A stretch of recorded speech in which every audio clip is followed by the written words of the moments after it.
Hello दोस्तों, नमस्कार। Indian student movement channel पर आप सभी का स्वागत है, जिसमें आज हम इतिहास की समझ को कैसे विकसित किया जाए इस विषय पर चर्चा करेंगे। इस विषय की भूमिका को रखने से पहले इतिहास के उस पड़ाव पर मैं आप सभी को ले जाना चाहूंगा जहां से इतिहास की और इतिहास के लेखन की शुरुआत हुई है। इस भूमिका में यदि हम देखें तो सबसे पहले यूनान के एक शख्स का नाम आता है, हेरोडोटस। संभवतः आप में से कुछ लोगों ने हेरोडोटस का नाम सुना हो, जो इतिहास के विद्यार्थी रहे हैं या इतिहास का जो अध्ययन करते हैं और इतिहास के अध्ययन में अपनी रुचि रखते हैं। हेरोडोटस को इतिहास का जनक कहा जाता है। 5वीं शताब्दी ईसा पूर्व में यूनान और फारस के बीच घटनाओं और युद्धों का दस्तावेजीकरण हेरोडोटस के द्वारा किया गया है। उन्होंने लेखन की अपनी शैली में उदाहरण निर्धारित किए हैं और वह कार्य जो उन्होंने उस समय किया है अभी तक उस अवधि से सूचना का एक मूल्यवान स्रोत है। हालांकि कुछ इतिहासकार उनके आलोचक भी हैं, लेकिन इतिहासकारों का एक बहुत बड़ा वर्ग निश्चित रूप से हेरोडोटस की उस समय की उनकी इतिहास को लेकर दी गई धारणा और इतिहास को लेकर जो उन्होंने उदाहरण दिए हैं उसको अभी भी एक मूल्यवान स्रोत के रूप में मानते हैं। हम समझने का प्रयास करते हैं कि वास्तव में इतिहास है क्या, कि इतिहास अतीत की मानवीय क्रियाकलापों और सामाजिक संबंधों को समझने का एक प्रयास है, एक कोशिश है। आज जिस वर्तमान समय में हम जी रहे हैं, उस वर्तमान का सफर किन अलग अलग पड़ावों से होकर यहां तक पहुंचा है, इन सब का अध्ययन इतिहास है। उदाहरण के लिए हम समझ सकते हैं कि जैसे पाषाण काल का वो मानव जो पत्थरों के औजार और पत्थरों से बनी अन्य चीजों का इस्तेमाल करता था, वहां से लेकर आज इस तकनीक के युग में पहुंचने तक का ये जो सफर है, इस सफर के अध्ययन को, इस सफर के काल क्रमानुसार अध्ययन को या लेखन को हम इतिहास कहते हैं। एक और उदाहरण से हम समझते हैं, राजतंत्र की व्यवस्था से लेकर आज तक लोकतंत्र की अवस्था तक का सफर, इन सभी की जानकारी हमें इतिहास ही देता है। इसलिए हम कह सकते हैं कि इतिहास अतीत की समग्र घटनाओं का एक लेखा जोखा है और मानवीय क्रियाकलापों को और सामाजिक संबंधों को समझने का एक प्रयास है। इस विषय को चुनने का भी एक कारण है, वो कारण भी मैं आप सबके सामने रखना चाहूंगा। वर्तमान समय में यदि हम देखें, जो कि सोशल मीडिया का युग है, अलग अलग तरह के उपकरण हमारे बीच में हैं, जिससे ग्लोबलाइजेशन के इस एरा में पूरी दुनिया लगभग एक डिवाइस पे आकर अपने विचार रखती है, अपने विचारों को प्रस्तुत करती है।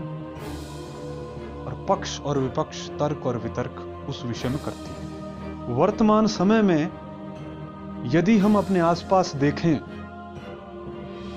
तो इतिहास को लेकर तरह तरह के विवाद पैदा हो रहे हैं। अलग अलग तरह के लोग अलग अलग तरह से इतिहास की व्याख्या कर रहे हैं। सत्ता से जुड़े लोग हो, चाहे सेलिब्रिटीज हो या कोई अन्य व्यक्ति हो, लगातार इतिहास की व्याख्या एक संकुचित दायरे से प्रेरित होकर कर रहा है।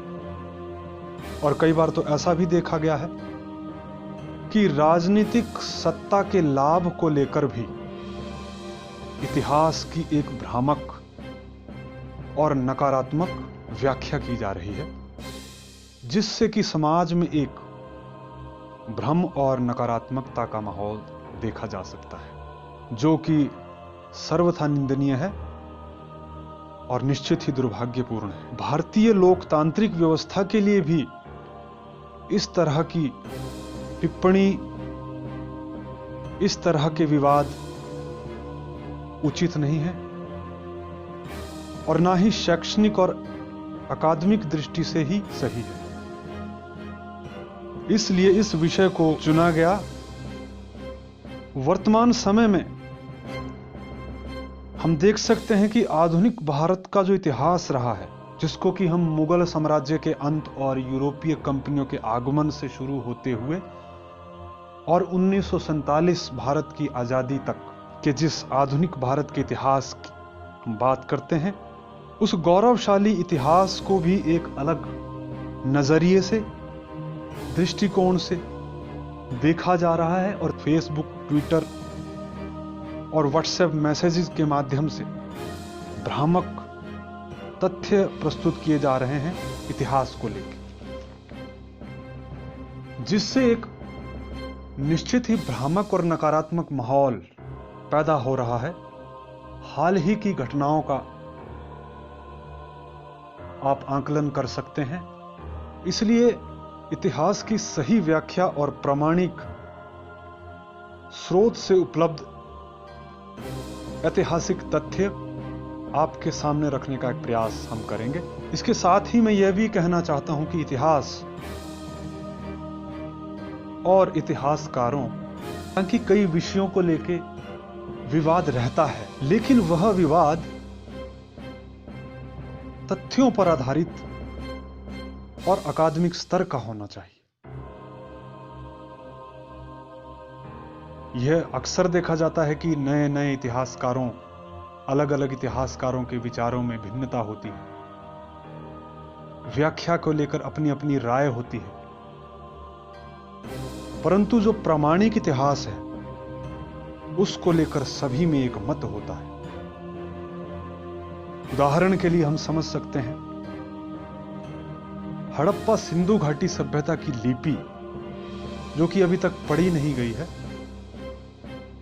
और 1920 से पूर्व उस सभ्यता की जानकारी किसी इतिहासकार को भी नहीं थी, क्योंकि खुदाई में वो हड़प्पा शहर जो है वो उस समय तक अस्तित्व में नहीं आया था, इसलिए उसके बारे में किसी इतिहासकार को जानकारी नहीं थी। हालांकि वैज्ञानिक पद्धति से उसके अध्ययन का प्रयास अभी भी जारी है, क्योंकि उसमें सबसे बड़ा विषय जो है वो यह है कि सिंधु घाटी की जो लिपि है उसको अभी तक पढ़ा नहीं गया है, और ये एक तथ्य है। जबकि अन्य सभ्यताएं, चाहे वो मिस्र की हो, मेसोपोटामिया की हो, चीन की सभ्यता हो, इन सभी की लिपि को पढ़ा जा चुका है। भारत में इस लिपि को पढ़ा ना जाना भी भारत के इतिहास में एक विवाद को जन्म देता है, क्योंकि वैदिक साहित्य, बौद्ध साहित्य, संगम साहित्य और हड़प्पा सिंधु घाटी सभ्यता सब में एक भिन्नता है। हालांकि ये विषय अभी अंडर ऑब्जर्वेशन है और नए नए स्थानों की खोज अभी भी लगातार जारी है, लेकिन इसके अतिरिक्त जो प्रामाणिक तथ्य से निकला इतिहास है उसका हम अध्ययन और विश्लेषण कर सकते हैं। इन परिस्थितियों में जब इतिहास को लेकर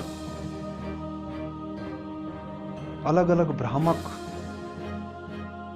विचार और विवाद हमारे सामने हैं,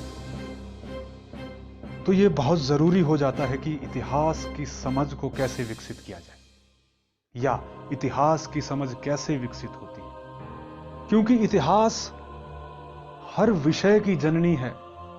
आज जो वर्तमान में हम संगठन, संस्थाएं और वर्तमान राज्यों का जो स्वरूप देखते हैं उसका भी एक अपना इतिहास है। समाज शास्त्र से लेके अर्थशास्त्र और विज्ञान का भी इतिहास है, और यहां तक मैं कह सकता हूं कि इतिहास का भी इतिहास होता है। इन सब के बीच में हम देखते हैं कि इतिहास की समझ को कैसे विकसित किया जाए।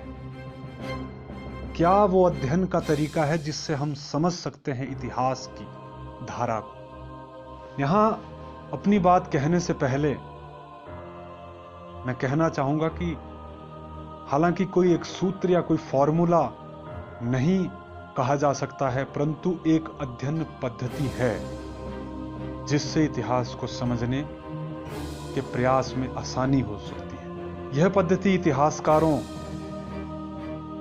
की इतिहास को समझने में भी महत्वपूर्ण भूमिका अदा करती है और नागरिकों को भी इस विधि से समझने में आसानी हो सकती है। वो पद्धति है परिवर्तन के कारण को गहराई से समझना। तो यहां हम परिवर्तन के कारण का क्या अर्थ है, यह भी एक प्रश्न है।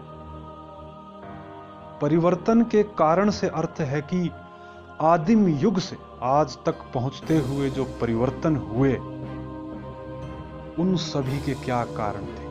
परिवर्तन के कारण को हम फिर से समझने की कोशिश करते हैं, क्योंकि आज का हमारा ये वीडियो इसी तथ्य के आधार पर बनाया गया है। तो उदाहरण के लिए हम समझ सकते हैं कि एक समय पूरी दुनिया के अंदर राजतंत्र होता था, लेकिन आज लोकतंत्र है। इस राजतंत्र से लोकतंत्र का जो परिवर्तन हुआ उसके क्या कारण थे, उन कारण को गंभीरता से, गहराई से समझना ही इतिहास की समझ है। इस परिवर्तन के कारण को जब हम समझेंगे तो इतिहास की समझ आपकी मजबूत और स्पष्ट होगी।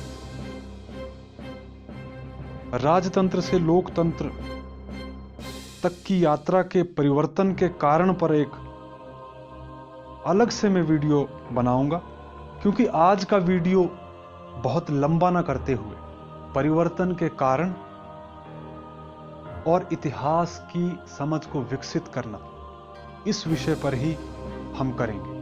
तो वो कौन से कारण थे जिन कारणों से राजतंत्र समाप्त हुआ और वर्तमान युग में हम जिस लोकतंत्र को देख रहे हैं उस लोकतंत्र का विकास हुआ। वो कारण ही हमें इतिहास की पूर्ण जानकारी देंगे। 1789 की फ्रांस की क्रांति इसका एक उदाहरण है, जहां निरंकुश राजतंत्र के खिलाफ अवाम की क्रांति हुई और उस क्रांति के बाद विश्व ने लोकतंत्र की तरफ कदम रखा। क्योंकि इतिहास में कुछ घटनाओं को, कुछ तिथियों को रटकर हम इतिहास को नहीं समझ सकते। परिवर्तन के कारण और तत्व को समझना और अतीत से वर्तमान तक के विकास की प्रक्रिया को समझना ही इतिहास को समझना है।